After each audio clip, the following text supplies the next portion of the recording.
ওই কিয়ামতের ময়দানে সেদিন পানি পানি বলে চিৎকার করবে, ওই মানুষগুলোর বুকের ছাতা ফেটে যাবে। ও ফেরেশতারা, তোমার আল্লাহকে বলো, আমার আল্লাহকে বলো একটু পানি দিতে, আর তো তেষ্টা সহ্য হচ্ছে না।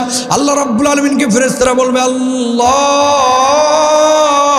এই মানুষগুলো তো পানি পানি বলে চিৎকার করছে, কি দিব? আল্লাহ রাব্বুল আলামিন তখন বলবে, ফেরেশতারা রে, ওদের জন্য ঠান্ডা শীতল পানি না, বরং উত্তপ্ত গলিত ঘায়ের পুঁজ ওদের মুখের মধ্যে ঢেলে দে।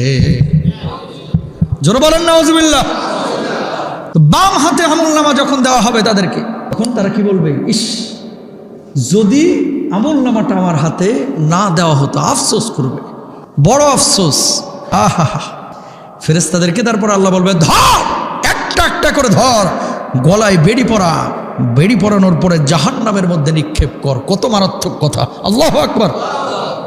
আল্লাহ বলতেছে, আমি কসম করে বলতেছি তোমরা এগুলো দেখতে পাবো।